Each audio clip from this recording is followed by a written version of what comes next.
And by way of introduction, this is being hosted by atDocPoint Solutions. We started back in 2008. We were a subsidiary of Quality Associates, and we were mainly focused on the SharePoint environment. So content management, some automation with InfoPath, which some of you still use InfoPath, and that's okay. And also obviously the SharePoint workflow engines as well. That's all transformed over the past several years. And as we know now, we're really focused on the M365 Azure environments and also the PowerApps suite. So we've also recently become part, well, not recently, we've been part of the Konica Minolta family as well for almost 7 years, a little over 6 years. So for this session, we're going to be targeting about probably 35 minutes. We feel that's a good number there. That's about my attention span. Olivia's is a little bit longer. So 35 minutes is about all I can do. So we're planning to keep it right about there. So for introductions, Olivia's joining us. She is our star architect and automation extraordinaire. And Olivia, we've done a couple of these sessions before, mostly technical though in the history. That's typical. That's what we've done in the past. So thank you for joining this morning. I always appreciate your time as well. Thank you. Absolutely, we're gonna have a good time. We're by ourselves too. We're flying sort of solo here, so they don't usually let us do that. But anyway, so we're looking forward to get started here as well. So some logistics. So you will get a link to this recording once we're finished with this session. You can share that link. You may note that everyone is muted by default. We do have a chat, or a Q&A, I should say. There's a Q&A session there. You can post your questions in.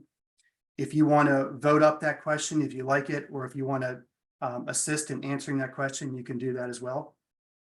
We also do have some questions come in through direct messaging through some of our customers if they don't want to post it directly in the Zoom session. So if we can't get to your question, we will come back to those and answer them afterwards and give you some feedback. Just in case we don't have enough time to do that. All right, so for this session, this is number 3 of our 4. We started with a records introduction back in April. We had a session last month, which was mainly M365 as a platform. So we talked about whether or not 365 can be your main platform for all your content management. We did not touch on any of the other, I'll call them verticals, such as PowerApps and automation. We kind of left that out for another session. As you know, there's a lot to talk about with whether it's records management, automation, it can be reporting, it can be any number of things. So we're trying to break these up a little bit. And again, these are kind of from the business side. Most of our sessions we mentioned earlier, Olivia and I have done before, were very technical. This one we're kind of trying to talk or focus more on the business side. So rather than how-tos, it'll be more about, is this platform right for you? Is it a fit with different scenarios? All right, so what initiates these discussions? So we talked about some of this in our previous session back in May, which is only 3 weeks ago, I believe. And there's probably 5 or 6 typically that start up these conversations. So we're using the old air conditioner, and it was funny because when we found this picture, this is the air conditioner I think we had inside of our house when I was growing up. Although it was 30 years old, it still ran. We just threw some Freon in every year. So again, things become, they age out, hardware ages out, features become deprecated. When we're talking about automation, we know that the workflow engines on-prem SharePoint and 365, those are going to come to an end of life. We have rising renewal costs. That's not just for software or subscriptions. It can also be for your hardware and infrastructure. Sometimes things aren't the right fit as our platforms evolve. Maybe we're using more SaaS solutions. We need to integrate those modern platforms. Maybe our current automation suite is not the right fit for that. So the other one, obviously, underutilization of current subscriptions. So we all know that most of us have a 365 subscription. We may have other suites we're using for automation. That's mainly what we're talking about today. but making sure we're using the most of that, what we have available. So we're going to talk about that a little bit as well. And then modernizing legacy applications. Olivia's going to cover some of that further down. New integration requirements. So that can be something as simple as maybe mobile device compatibility. Caseworkers using iPads out in the field. Maybe your current platform doesn't integrate or support those mobile platforms any well. So we'll go ahead and cover some of those. We're going to talk about different scenarios, which I'll have in this next slide here. All right. What our leadership asked for. So are we using the right tools? And that's a great question. So we talked about the platform, as I mentioned earlier. We're going to talk about these middle ones, or the top two really in this green box. We're going to talk about Power Apps and automation as a whole. So that's what we're going to cover in this session. And really, when we're trying to decide whether or not this is a great fit, like I mentioned, there's different scenarios. We have to go through those, identify our requirements, and then there's some cost evaluation there as well. So, how are we going to handle that? The cost, I do have a slide on the cost, which is, it was kind of complicated because we're trying to always figure out what things cost, especially in a Microsoft suite. But we'll get into that a little bit later as well. So, but in general, our leadership wants to make sure that we're using the tools that are available to us. We do have some questions coming in. I'll grab those in just a minute. I see one about what kinds of processes are you seeing automated? So we'll grab that in just a minute. Points of integration. Whoops, sorry about that. I'm jumping all over the place here. Points of integration. So we talk about Salesforce is very common. In 365 Power Apps Suite with Salesforce, we can talk about OpenText, Dynamics, Oracle, obviously. We're not trying to exclude anyone here, but we do just want to make a couple of points of where we see common integration points. And whether or not those are going to be good candidates for, Power Apps as a whole, maybe it is and maybe it's not. A lot of it depends on where that information is hosted. That will drive what technology we should really be looking at and using. All right, so I think next. All right, so can Power Apps meet all of your automation needs? Well, that's kind of what we're here to talk about. So we broke this up into 3 scenarios, maybe 3.5, but trying to determine, is it the best fit for us? The cost, the meeting business needs, and security. And we talk about that cost. Sometimes it's something that's covered by a capital expense, our 365 subscriptions. Often a lot of us never ever see any kind of an invoice for that. But we do tend to add on the different connectors, the pro and premium connectors. So what does that really cost us? Well, sometimes we have to evaluate that because there may be an organization within an agency that has a specific need that we have to add those additional features. So let's go ahead, Olivia. I'm going to gradually turn this over to you. Do we want to grab that first question? So what kinds of processes are you seeing automated? Well, I think it's really everything under the sun. So if we're talking about 365, I would start by saying, if you're using the Power Apps Suite, a lot of your data is in Microsoft, right? In some component? Absolutely. And more and more we're seeing with recurring processes, especially in the federal space, things like the data call process, how something like that can be automated more, because data calls are all throughout the entire government for all kinds of different scenarios. There is some variation between every data call. So we're seeing a lot, and especially with some of the pieces with Copilot, those Power Virtual Agents coming out, being able to automate those while still maintaining a level of flexibility so that you can respond to unique needs. So that's one of the things recently we're seeing a lot of requests for adding to some automation. Routing approval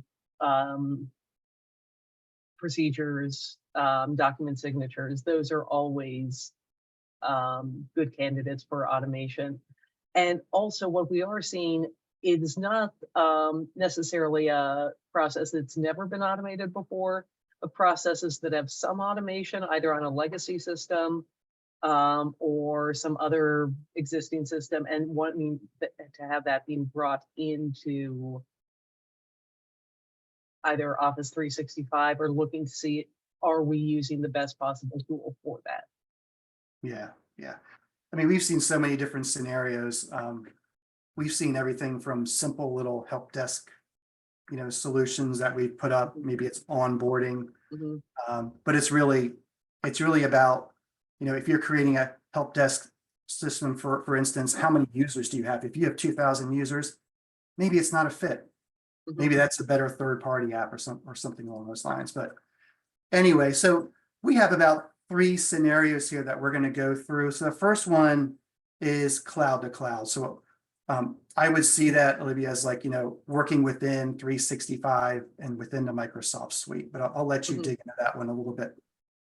Yeah, so when we're discussing the cloud to cloud integrations, there you're thinking of something that's on the M365 suite, and you're wanting to either integrate that with something else on M365 or another cloud solution like your Salesforce, Dropbox, Google, anything like that. So when you're looking at using Microsoft's Power Platform for cloud to cloud integrations between different systems, it is a pretty strong candidate. First of all, it does integrate with any Microsoft cloud offerings out of the box, no need for any kind of premium licenses. And it has an extensive amount of integration with other cloud solutions, all the big ones and quite a few of the smaller ones, and also some publicly available APIs out there for gathering kind of agricultural information or anything else. There are a fair number of integrations that do require the premium license. So if you're looking for your Oracle VB, SAP, a lot of the Salesforce integrations are ServiceNow, and even getting into some of the things with Dynamics or Dataverse, you would need a premium license as well. But there is a pretty extensive number of options within your standard license. So for those of you who may be using Dropbox or Box as a way of getting documents to and from external users, that is a standard application. There are other standard integrators with, everything else within the Microsoft platform, also with Adobe. So there's a lot, even without looking into premium license, that you can do in Power Platform. And then beyond that, there is the option for custom connectors as well. Now there you will need an API key for cognitive services. Usually they recommend Microsoft Entrada ID. And there you can get into some questions from your security team. So once you're getting to custom connectors, then it starts to be where it's a bit more of a question. There are some considerations on what's the scale of the application that you're using, as well, how many users, what is it that you're trying to design, because sometimes, like one of the known limitations in Power Apps, if you're designing something that's a gallery trying to show a lot of data, there's a hard limit of 2,000 items. So if you're trying to do an app that's showing and allowing you to sort and filter on a list over 2,000 items, you're really going to run into problems and need some, that you're going to run into the need where like the out of the box Power App doesn't work, and you may need to be building some other kind of APIs, other kinds of tools within there, which again can be done, but that's a thing to take a look at. Right, because then we're starting to talk about labor, we're talking about hours for development, and then we're starting to talk about cost as a whole. So we'll get into that a little bit later as well. And some of these connectors, even we'll see those available when we're in our development. Like I think we had an example with Power Automate where we were moving some data to SharePoint, but in order to do what we wanted to do, we had to buy the premium connector. Even though we saw you have the ability to integrate, but if you really want to integrate, you're going to have to add another connector to it. So, and that's something we just need to be aware of before we start that development. And that goes back to our business analysis, really. So making sure we do a good job of that. Yeah, because sometimes the third-party tools, to stay on that slide, some of those third-party tools, they might be a better fit depending on your solution. Yes, there is always the additional cost, but depending on what the business need is, it might be a better fit. Some of those tools you may be looking at, they can be integrating different cloud apps without having to go through M365. That may be a consideration for what your business needs. The other piece when you're looking at certainly like Power Automate Flow, you have different integration points to do workflow, but you might have a limited number of actions, and then you're starting to have to get into HTTP requests. While you're going to see in the third-party tools a much wider number of available actions. So there's the development time of, okay, there's just this one symbol action in, say, Nintex or something like that. Takes 30 seconds to configure, while in M365, you're having to do an HTTP request and parsing that, and it's like, 15 minutes. It's a little ugly. So it gets a little complicated, right? Yeah. So there is always that consideration, and then we can go on to the. So let's go to the next one. So cloud and to on-prem. So Mason, we have a question here from Mason. This is probably a good time to answer this one, or we can. So can we buy Power Automate for on-premise from Microsoft? So the answer to that, Olivia, is sadly no. Power Automate is Power Automate is a cloud product on M365. Yeah, we get that question a lot. So when you're talking on-prem, actually, I'm going to pause because you're going to cover some of this. Mason, we'll make sure we answer your question here in just a minute. Let's go through this scenario, cloud to on-prem, Olivia. And we'll make sure we answer this question. So these are the scenarios where you're dealing with a cloud system sending data to an on-prem system, or potentially getting data from an on-prem system as well. So for instance, let's say you want to have some data pushing from a ServiceNow from M365 into a on-premise SQL instance. There's some ability in there to do cloud to on-prem in the 365 Power Platform. Very often, though, you are going to have to look into building custom connectors to a lot of on-prem solutions, especially if you're looking at a legacy on-prem solution that may be a little more elaborate than just a straight up SQL instance. And there may be instances where you're going to have to change your on-prem solution to some kind of hybrid configuration, or there will be security concerns on what you're opening up in that on-prem solution, because you will need a way of having your M365 instance being able to talk to that on-prem system. And again, there's your that API key and Entrada ID. Those are very common, but and the OAuth 2.0 standard for authentication, but you may have considerations where, for security reasons, compliance reasons, that's just not acceptable, or it's going to require way too much work. Right. So that's where third-party tools, we are seeing those maybe coming in more, they may start to become more compelling. Very often they already have those connectors built in. Very often they're not making major configuration changes for on-prem environments. It may be more that there's a tool you need to install on an on-prem environment that it's connecting to, and then from there relaying. So very often we're seeing security teams being a little bit more comfortable with that because of the layers of security that the third-party tool is providing. Right. And again, you can get FedRAMP certified options available. And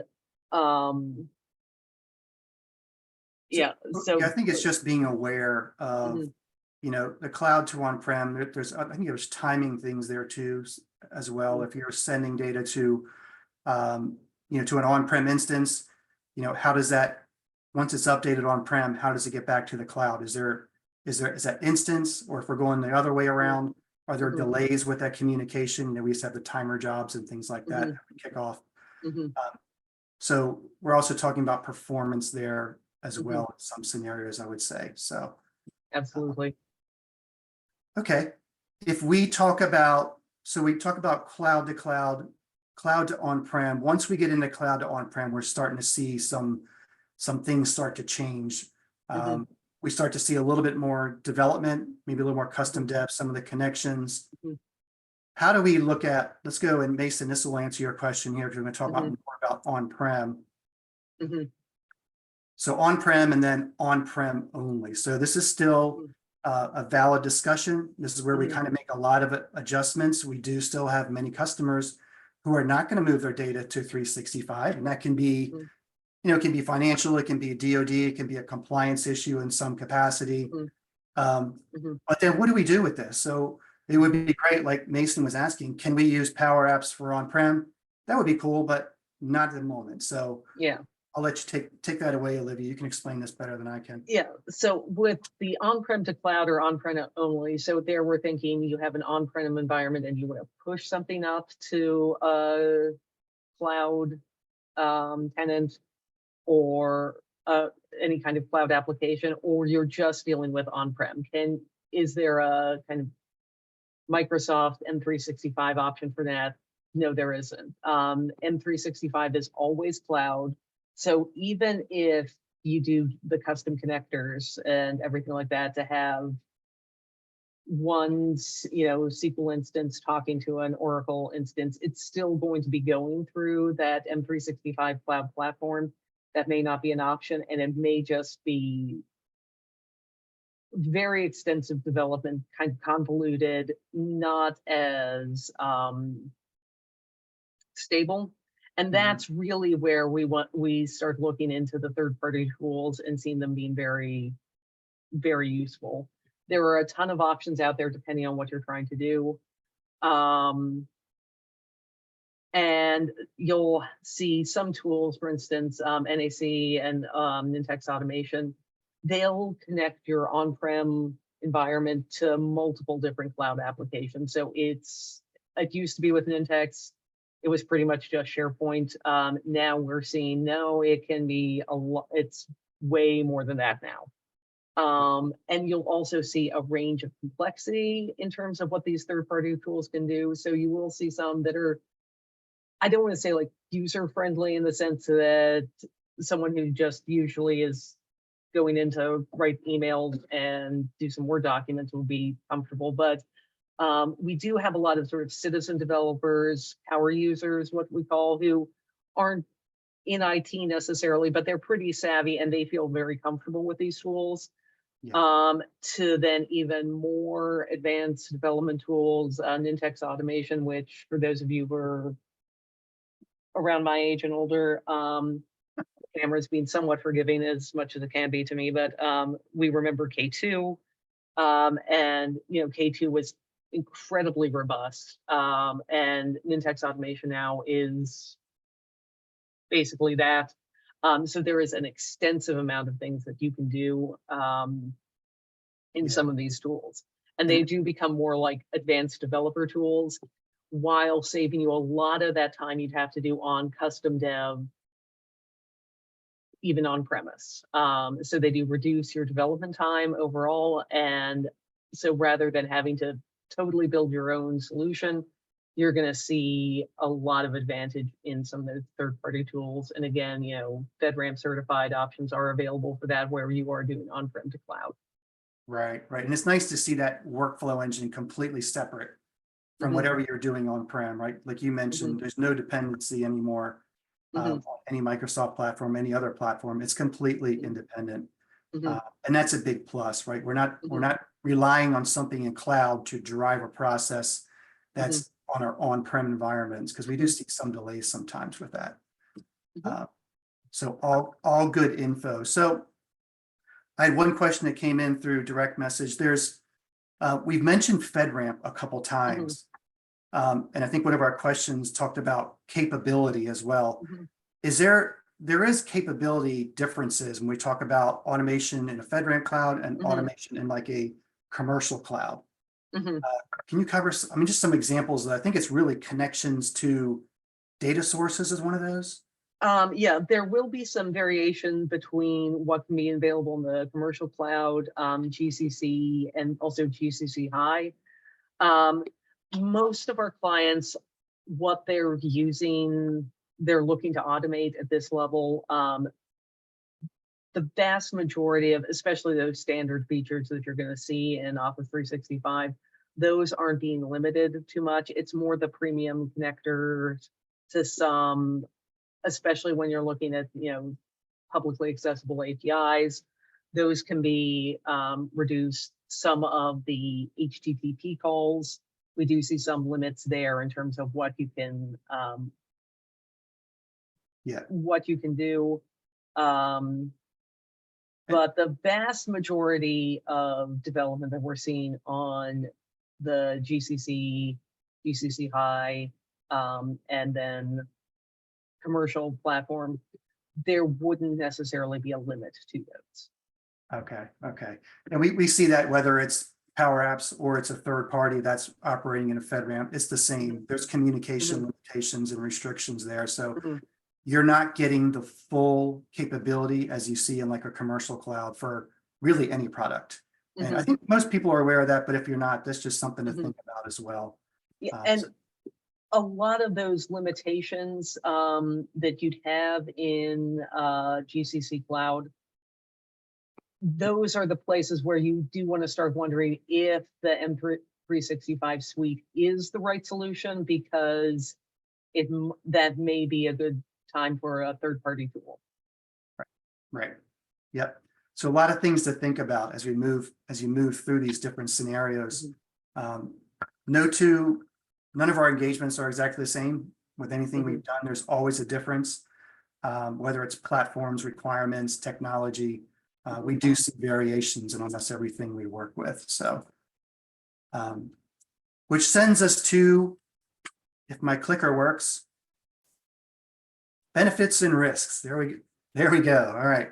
If I touch my mouse, the screen changes. So I gotta be careful what I touch.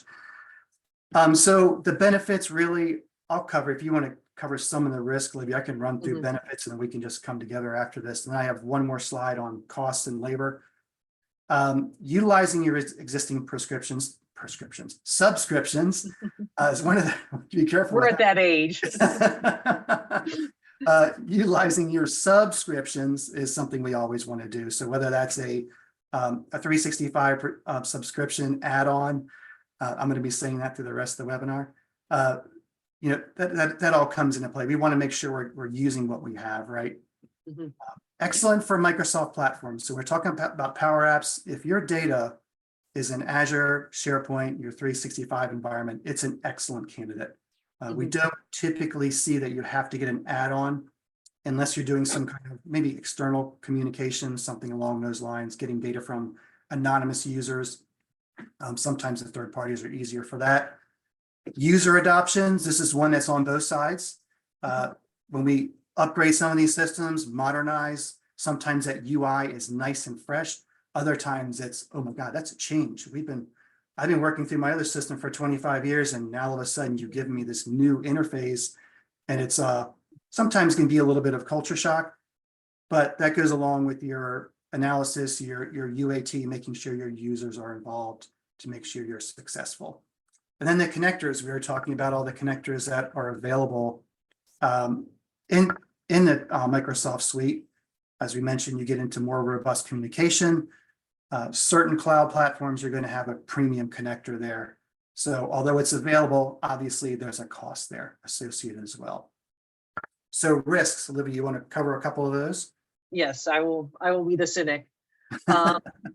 There is, and we are seeing this in some environments, when you start to get the Power Platform citizen developers with your Power Apps, there's a kind of overdevelopment that starts to happen, where they're making these Power Apps with a lot of pages and not really performance tuning them very well. So you'll see like a 5-minute load time on a Power App. We've run into that where when you do kind of open this up for everyone to use and everyone is using it, these are more powerful than people realize, and some development best practices fall by the wayside. Also, there may be just to do what the business is asking to be done would require you'd have to totally throw away any kind of best practices, and you would have to overdevelop the application. Again, certain connectors do have an additional cost to them. You also can be limited in what the out-of-the-box connectors are. And those, or rather, with the connectors that you have, you get limited on the out-of-the-box actions. So there is a lot more reliance on things like HTTP calls when you're starting to get into Power Automate flows. And also setting up the, when you're talking Power Apps, as you start to get into the data outside of Microsoft and those premium connectors, getting all the connections set up properly, also handling all the security tokens and keeping those straight and secure. That's always a consideration. User adoption, again, can be a bit of a risk, especially if people were very familiar with people seeing things one way.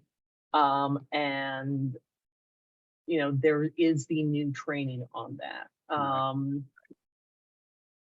The support piece of that, depending on the staff that you do have, as more and more is getting built on the Power Platform, without having a development team, QA team, everything to support that. And also a help desk team to support that, that's familiar, trained with it, knows how to deal with and troubleshoot issues that are coming up. That can be part of a problem. And then, you know, the unknown costs. Exactly. Yeah, we try and avoid those whenever we can, right? We want to make sure we understand what's needed. They do come up sometimes where maybe there's a little bit of a change. We go into UAT, there was an expectation that didn't get documented. So yeah, so premium features are something we always need to watch. So that all leads us into the costs. So I did have one more come in, talks about reusability. So how reusable are solutions designed with Power Platform versus third-party products? Okay, so that's where, let's say you develop an app, another division, another organization sees, and they're like, oh, we want to use something very much like this in our environment. Actually, this is where I'd say the Power Platform, both Power Apps, Power BI, Power Automate, those pieces, they may not be quite as quick as some of the third-party tools in terms of exporting, importing, bringing to different environments. I will say they are pretty solid there, where it's very easy to export, import, change what data it is you're pointing to. Of course, when you're looking at Power Automate, the more extensive the flow is, you are having to update actions taken on, say, a particular list if you're changing if you're using it on SharePoint 365, if you're updating someone else's site. Let's say, you know, so there is some work there. It's not terrible at all. It is pretty easy, but it does require a certain amount of conscientiousness. Power Apps is easier, but to move, and there it's just a question of changing the data, but you can leave the app itself exactly the same, and but it does require that your data structures in Power Apps, if you're porting it over to another site or another location, that the data structures have the same names. Otherwise, you got to go rename a lot of things. It's a little bit of, I mean, again, it's doable, but then it does add more complexity. Right. Excellent. Yeah. Good information. All right. So once my clicker works get the focus back here. Okay, so costs. So this is a slide that I almost took out because it is so hard to figure out what an agency or a business spends as a whole with their Microsoft subscriptions. There's so many caveats. It's almost endless because we can talk about just 365 subscriptions, but then we have, what do you have running in Azure? Is it pay as you go? Do you have development environments, production environments? It's just, there's a lot going on there. So I had to try and carve something out. So I grabbed the E3 licensing just as an example. So let's say a new tenant, your E3 licensing is $33.75 a user. I'm going to stick with the E3 first. If you add on, you do some reporting with BI Pro, you're adding on PowerApps Pro, because you can't do exactly what you need to with the base version that you get with E3. Okay, you're going to be an extra $20 a month per user. If you go to premium, now all of a sudden you're going to be another $40. You can talk about different bundles. I'm not going to get into that because the E5 may include the Pro version, I do believe. But if we look at the subscription example on the bottom, if we take an E3 with premium add-ons, we're going to be about $73.75 a month, $885 for annual user, which really isn't too bad. When you're talking about what you get, you have your Office licensing and everything else with that. That's actually a great value. If we're talking about a team of 20, you're talking about $17,700 a year. That's just for your development team. Okay, so stay with me because I'm going to go down a rabbit hole now. If we just carve out the annual for the premium feature, we're about $9,600 a year. Okay, so if we have to do a cost to build back in the top right, let's say we're building a web service, some kind of a custom app. I'm throwing a number out there. Let's say it's 200 hours of development time. So let's say if we're doing it for our sales team, Olivia, that's would be 200 hours of your time that gets applied to that project. So what is the cost of your employee? We're not going to go down that rabbit hole, but there's a cost there. So then we got to look at if it's taking us 200 hours, we have an extra annual and premium licenses. And I'm talking about something that's on-prem to cloud, something we can't do all in the Power Apps. Now all of a sudden we need to look at I think we should look at other subscriptions. So is there something out of the box that I can click, drag and drop, configure a connection in a matter of 30 hours, 40 hours with UAT, everything done? I'm looking at a subscription there of $15K. So that's for one instance of improving your business process and speeding up your deliverable and the time your team spends. So we start to see where if you can do everything quickly in the Microsoft environment, the Power Apps, I think we all agree, that's just a great fit. When you start to get into the integration outside of that environment, look at what's available. Obviously we can help with that, but you start to see a little bit of you might need an add-on. If you're shortening up that development cycle, that brings a lot of value. So it's not one shoe doesn't fit all. It's always unique for our engagements. It depends on what you're doing, what your requirements are. But that's just something we came up with. So yes, there's a cost for the third party, but if you're using that more and more, you get all of your connectors. It's unlimited users. There's no premium licensing. All that is typically included. So there is a value there. So that's just something we wanted to throw out there. Again, we could talk about that for hours and days. It's just a matter of what your business needs are there. So Olivia, we see that quite a bit. So obviously we're a Nintex customer. We have been for a long, long time since we first started up in 2008. So we still have a great relationship there. So just make sure we do our due diligence, make sure you are using not only what's available, but the most efficient method of getting to meeting and exceeding your requirements. All right, so we are at about 40 minutes, which is pretty good. I had targeted 35, but my attention span's still working pretty well. Let me go to our next slide. So we do have another session coming up. So we've talked about the records pieces. We've talked about the M365 platform as a whole. We've also talked about now a little bit about Power Apps, and please, if you have questions, feel free to reach out afterwards. We're happy to answer those. But we have another session July 10th. That's going to be a little bit more. I thought I disabled all my pop-ups. That's going to be a little bit more, and then the custom dev. So is there something we can do out of the box, say in Canvas apps, or do we actually have to build something from scratch? So we're going to talk about a little bit about that in that next session on July 10th. So one more thing to keep in time here, Olivia, if you had over the past years, what would you have as a takeaway from this session and what you've experienced, let's say the last 5 years, because a lot has changed. I'll give you mine. Well, the most important takeaway, I would say. I can go. You want to go first? I'll go first. Oh, you go ahead. Okay, it's the same thing. I use it every time. It's making sure that we do a good analysis session to identify what the requirements are. BA and then pilots afterwards.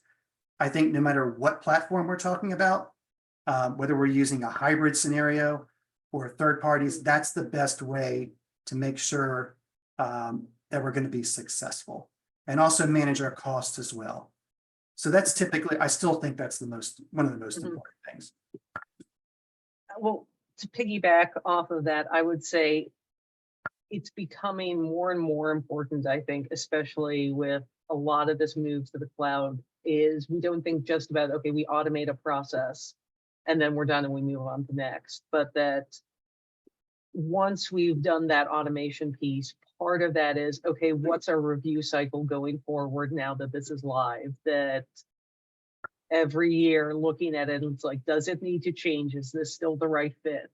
Has this grown? How has this morphed? Because so many times, whatever you choose, whether it's using Office 365 and 365 third party, once you start automating a process, once you've changed the way it looks, feels, the way people interact with it, the process itself changes. And that always won't be initially apparent in the initial design and development, the UAT, long-term impacts of how that turns to org change and where people shift their priorities. So understand anything that you're starting to automate, the process will start changing. And putting in there that, hey, we're gonna, in 6 months, in a year, we're gonna come back and say, okay, how do we change? You know, how does this need to change? How do we respond? Are we still in the right place? Yeah, that's great feedback. So one more as we go away. One that came through Teams. Question: have your customers or team members experienced a significant learning curve? I'm having a hard time speaking today. A learning curve with Power Apps. Were they able to adapt, or did it require a lot of training to pick up those skill sets?